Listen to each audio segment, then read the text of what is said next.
Hello awesome people, AION fans, Guild Wars 2 fans. Today I'm gonna do the unthinkable. I'm gonna compare Guild Wars 2 to AION. Why am I doing this is actually really simple, because really many of you have been asking me in the comments, why did I choose Guild Wars 2?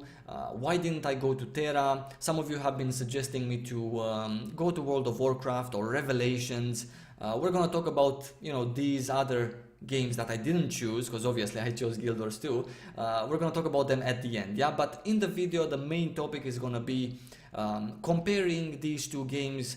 For me, it is impossible not to compare any game I will play in the future to AION. I've been for so long in AION that it's just no way around it. So I'm gonna make this video for you guys. Hopefully you're gonna understand that I made the best choice possible, that I'm in a good place, and yeah, I've actually done my homework after leaving AION. I've done my homework thoroughly, so there's nothing to worry about. You're gonna see that actually Guild Wars 2 is in many regards similar to AION, and in very many ways it actually fits my requirements as an ex-AION player, yeah?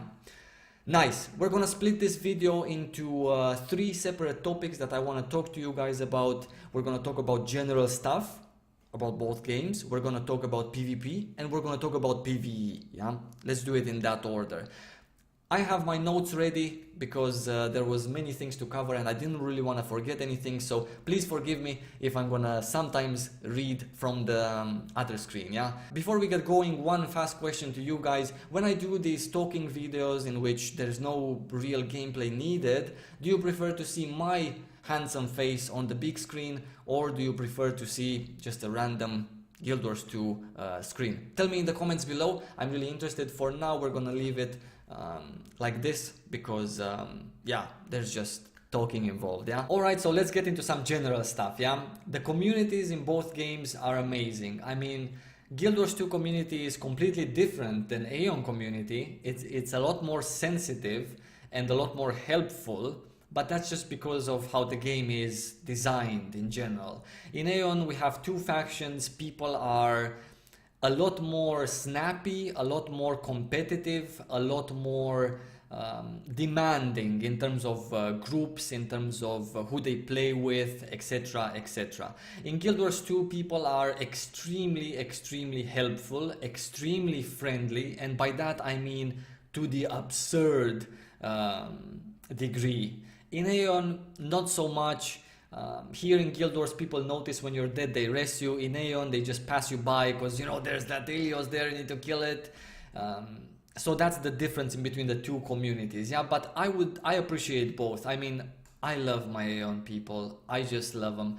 The whole reason I started saying lots of love in my videos on YouTube was because I actually have lots of love for anyone that has played AION, because it's just how it is. Now in Guild Wars 2, I like the community a lot. I don't love it yet, but that's maybe because I'm just too new. I'm sure I'm gonna get to love it eventually. So yeah, both communities get a A+ from me. In terms of graphics, because looks obviously is also very important, for me not necessarily.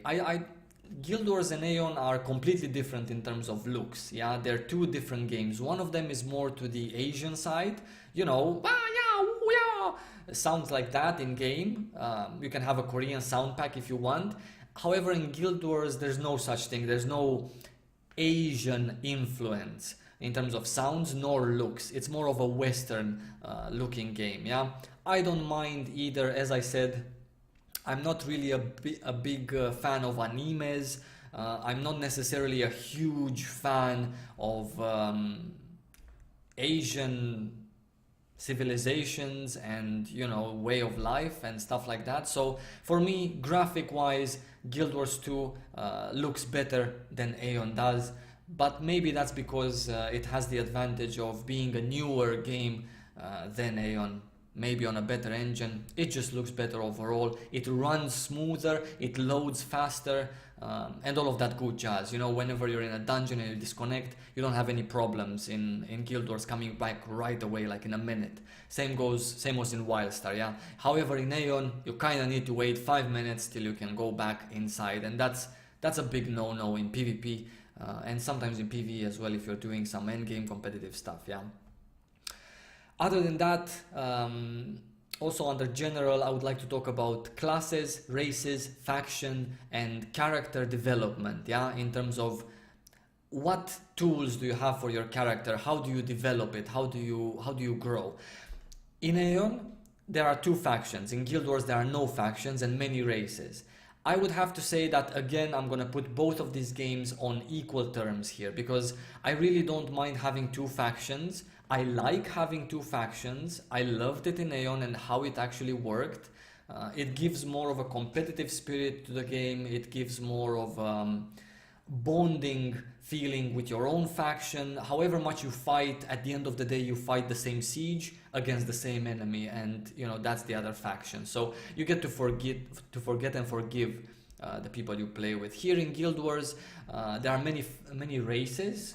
We fight against each other in sieges, you know, server versus server. We fight against each other in PvP. In AION, you fight against always Ilios in 6 versus 6. So that's for me a plus, let's say, to AION. A small plus, but a plus in that regards. It's really cool to have many races. I'm not a big fan. If I would have just humans, I would be fine. If I would have just one whatever race, I would be fine as well. So yeah, but it's always good to have at least 2, at least like in AION it was with 2 factions, yeah. Other than that, character development, I would say it's better in Guild Wars 2. It's kind of the same in the sense that also in AION now with 5.0 we have creation points. In Guild Wars 2 they also have, you know, lots of possibilities to spec your class and to make your class and your character do this and that instead of this and that. So both games give you lots of options. Classes also are plenty both in AION and in Guild Wars 2. Satisfies my needs and satisfies everyone's needs. If it satisfies mine, I'm a very demanding person, then it most likely satisfies yours as well. Both games have a lot to learn. Both games have a nice learning curve. One of them though, AION, is a lot more predictable than Guild Wars 2 is in terms of classes. If in AION you pick a ranger, you know what you're going to be doing. DPS with a bow from a range. In Guild Wars 2, if you pick a ranger, you don't know what's ahead of you, because you're not going to be DPSing with a bow from a range. You're going to probably be using your bow, I don't know, 30% of your total playtime in the game. So, and you're going to be a healer. So, you know, it's different. It plays differently. It works differently. In Guild Wars 2, you have a lot more chances to miss the class that you're looking for, and at the same time it's a plus because you have a lot more chances to spec your class. If you want to be a ranger healer, you can do that in Guild Wars 2. If you want to be a DPS, you can do that. However, it's not so straightforward, so it might be a little bit confusing, yeah. No problem, I'm gonna release a guide on choosing your class really soon in Guild Wars 2, yeah. Cool. What else do we have to talk about? Let's see my awesome notes. Let's get a little bit into the juicy part, yeah, in terms of general stuff. Business model and the cash shop, because I know you guys are very interested in that. Cash shop in AION, I'm actually not even gonna discuss the cash shop in AION because it is very greedy, and it's one of the main reasons I stopped. So I'm not even gonna go into that because it just gives me a bad feeling. It makes me feel bad, and I just don't wanna, you know, feel upset or anything like that. So we're gonna skip the cash shop in AION. It is bad, it is greedy, and it shouldn't be the way it is. In Guild Wars 2, however, obviously you can understand that it's a lot better. It's oriented towards skins, vanity items, and convenience items, yeah? That is really nice to see. It is really nice to see. It is fair, it is not greedy, and you actually feel that if you really want to deposit in the cash shop, you're gonna make a good choice, whatever you choose.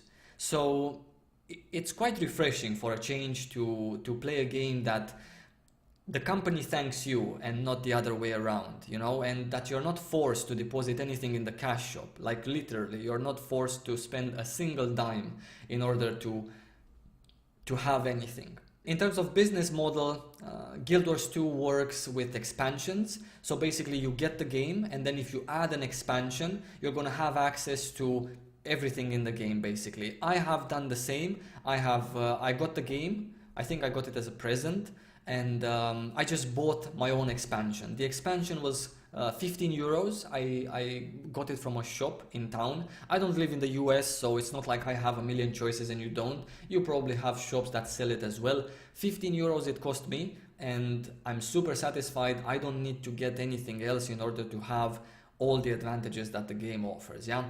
In AION, the business model is free to play, since the ones whose names we shall not speak took over. So yeah, supposedly it's free to play, but it's not free to play. It's actually a pay to play game, like a subscription game. If you don't have a gold pack, which costs about 10 euros every month, then you literally cannot really play the game. Yeah, you cannot do anything competitive. You cannot do anything as much as your friends do it. You cannot even use the broker. So yeah, it's absolutely horrendous. In that regards, I give Guild Wars 2 obviously the edge, because AION is advertised as a free-to-play game, but in reality it's not a free-to-play game. Not only talking about gold packs here, they have lots of other packs that you would like to have. Obviously they are just extras, so let's not even count them in. The enchantment pack, the extra XP pack,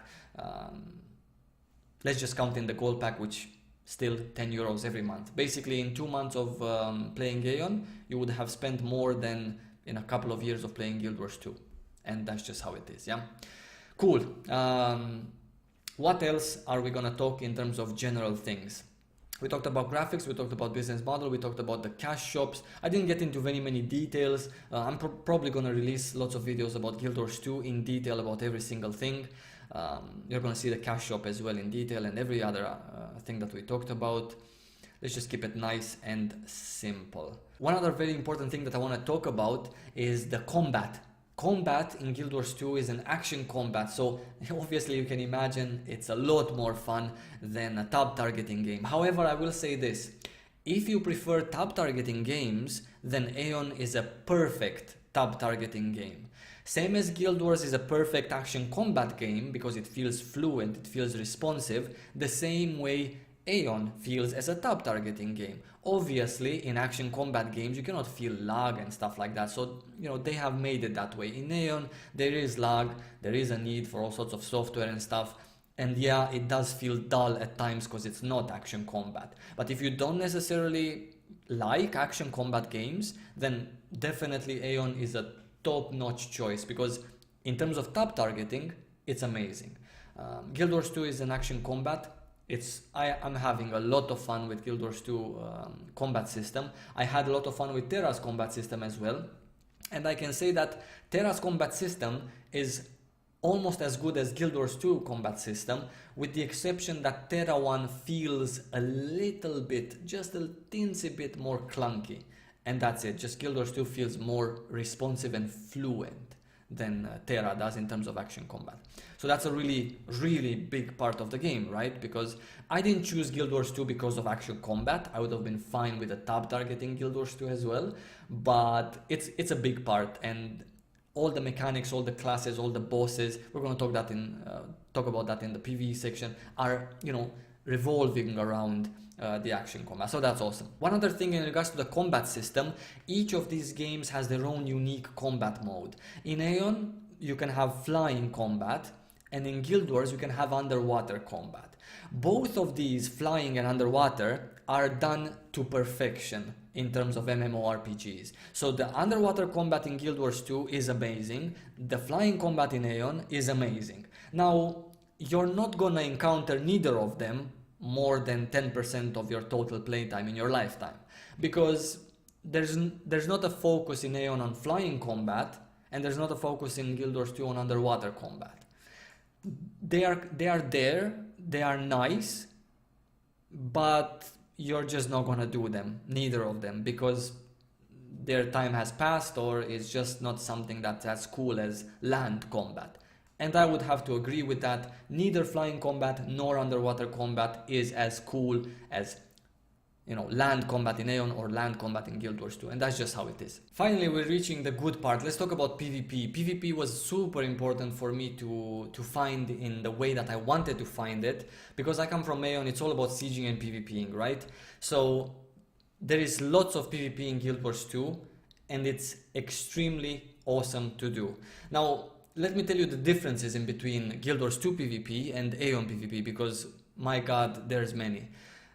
In AION, you need to grind your gear in order to be better in PvP. In Guild Wars 2, in 5v5 arenas, the competitive type of PvP of Guild Wars, there is no need for gear because every stat is equalized. You can build your class however you want to, but the gear, let's say, is provided automatically by the game, whichever gear you choose. Yeah.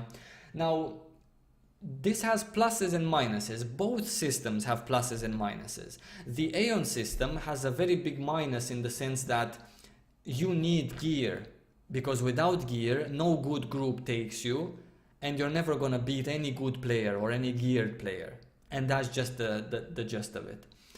In Guild Wars 2, you don't need gear, but then again, everyone is, motivated, encouraged to queue up, even people that do not have a single bit of experience or practice. So it makes it a little bit complicated in both of these games. In Guild Wars 2, there is a way to PvP in which you actually need gear. It's actually the world versus world. So you can do like open world PvP, same as in AION, or you can do 5v5 PvP, same as in AION 6v6 Dredgens. They don't have any 1v1s or 3v3s like in AION we have arenas, but yeah, you can do everything else. In the competitive one, 5v5, it's just like gear would be equalized in all the Dredgens. Now I was thinking to myself, would I actually want all of the Dredgens in AION to have equal gear? The answer was, yeah, why not? Just let your gear count, the one that you farmed, your rank 1 mythical, farmed for a year, let it count in open world, in 1v1s, in 3v3s, and let the 6v6 Dredgen be with equalized gear. That would be awesome, because I have played a lot of Guild Wars 2 PvP, and well, at least it felt like a lot for a month. And I can tell you that I love this system that they have. Equal gear is just such a blessing, because you need to focus on your skill, your practice, and your class, instead of focusing first on the gear that you get, and you need to get it, and the medals and the abyss points and all of that jazz, and then focus on, improving your class. As you get gear in AION, you practice your class, so that's a positive in that sense. But nowadays with 5.0 everything is tradable. In the future everything is going to be tradable, so that's an easy 50 euros on the cash shop, and there you go, you have your full mythical PvP gear. So these are things that I don't agree with, obviously. So I would have to give a big plus to the Guild Wars 2 PvP system. If you want your gear to matter, and if you want to feel that you've put a lot of effort into your gear and build and way of thinking about, your mana stones and stuff, then you can just go do open world PvP. And there your gear actually matters and your level. Other than that, it's really fair and it's so awesome. It is just a blessing to finally never think about anyone that, yo, that guy is more geared than me, that's why I lost. Or look at that fucking knob, he's just geared and that's all he is and I just cannot kill him. These are the things that are very frustrating in AION, and obviously AION was designed for, the Asian market mostly. So all of this grind for everything, XP, PvE gear, PvP gear, everything is obviously doesn't feel that right. Also, there's another big problem in AION, the fact that by the time you get your PvP gear, a new patch fucks you up, because a new patch comes and there you go, there's new gear, start all over from zero again. You're not gonna feel that you're bad after you get the best set and a new patch comes, but if you're a really competitive guy like myself, then you obviously want what's the best, and if you cannot achieve it because you don't have time to play 6 hours a day, or you don't have 20,000 euros to deposit in the cash shop, then you're not gonna get it, and that's just gonna be the end of it. You're gonna be with 2 parts rank 1, 1 part arena, one part Avis 5.3, one part 6.0. It's gonna be a whole fucking mess, and it's just bad, and that's just how it is. Other types of PvP that Guild Wars 2 does not have is 1v1s, official ones. You can do 1v1s in practice arenas, but they don't give you anything. And 3v3s.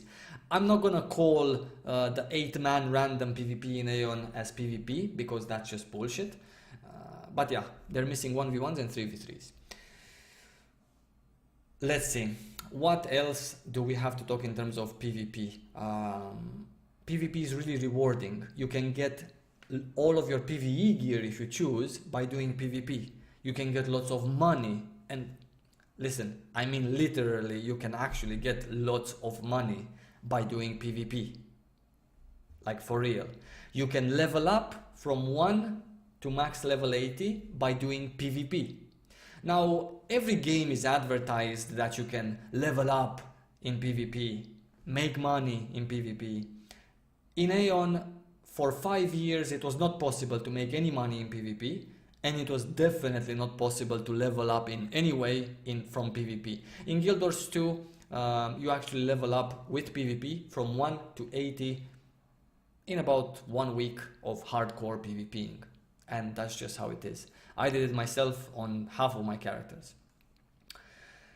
Cool. One other thing that I want to mention is that since we're talking about gear, let's mention gear in between PvE and PvP, because they only have one gear, not one set, but they only have a PvE type of gear, so there's no PvP gear. Yeah, good transition. Gear is pretty easy to get, so you're not gonna be able to spend months farming your gear, and that's not gonna be the main purpose. You can have many sets, because depending on what class or spec you play, you kind of need different sets of gear. That's pretty nice, and it's part of the grind. But other than that, you can get it pretty easy. I've been playing for a month, and I have one full set of the best gear that is at the moment in game. Crafting is also very rewarding. I forgot to mention these in general. I'm just remembering stuff. So yeah, let's go to PvE now, since we talked a little bit about gear as well. There's a million ways in PvE of having fun, and here we're also going to be talking about the grind. Some people say that, hey, there's nothing to do in Guild Wars 2. At end game, there's really no grind, because you get gear so easy, and there's nothing to do. Well, you get first of all 5 or 6 sets of gear, or 3 or 4. Then after that, you start going into the usual daily grind. And I need to tell you guys that every game has a grind. AION has a grind, Terra has a grind, WoW has a grind, Guild Wars 2 has a grind. There is no game in which your imagination can just go wild and just, do whatever you always dreamt of doing. Every game is boring at the end, and it's just how it is. AION is boring as fuck. Terra is also boring. WoW is also boring. It's boring only if you make it boring. If you come into an MMORPG with the impression that you're gonna reach end game and you're gonna have fun every second, no, it's gonna be repetitive, because that's just how it is. Every game is repetitive, from WoW to Guild Wars 2. It's just how it is. It's raids, it's dungeons, it's crafting, it's farming, it's gathering, it's PvPing, and that's how it is. There's not every day a new thing that you will have to do. So I guess that takes care of that, because I saw some of you actually saying that, oh, there's nothing to do.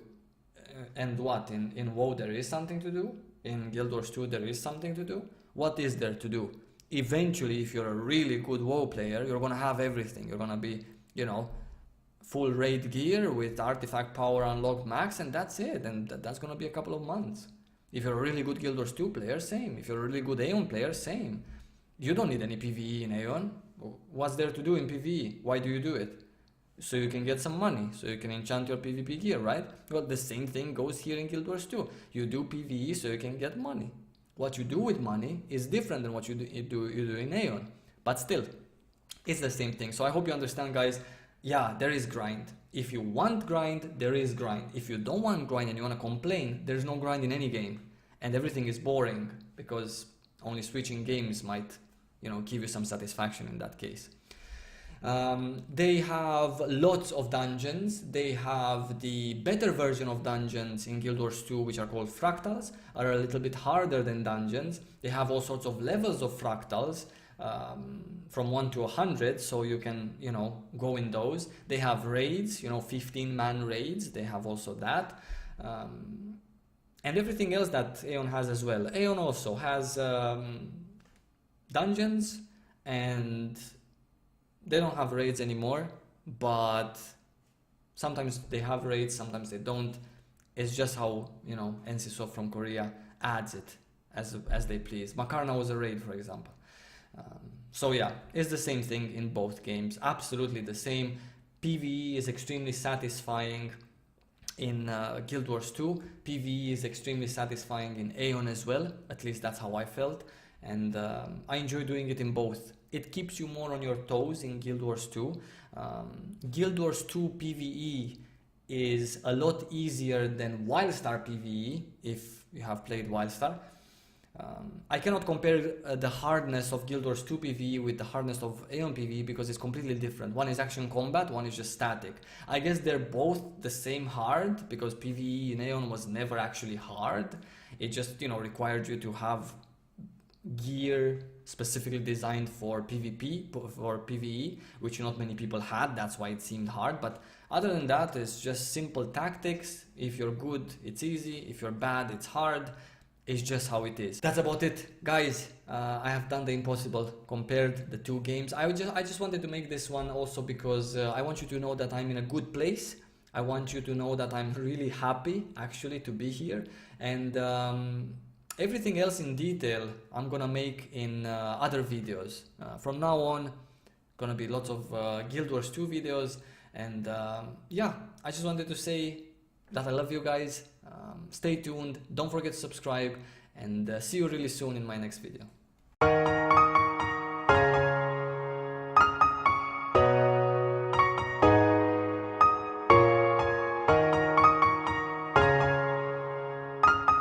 Standing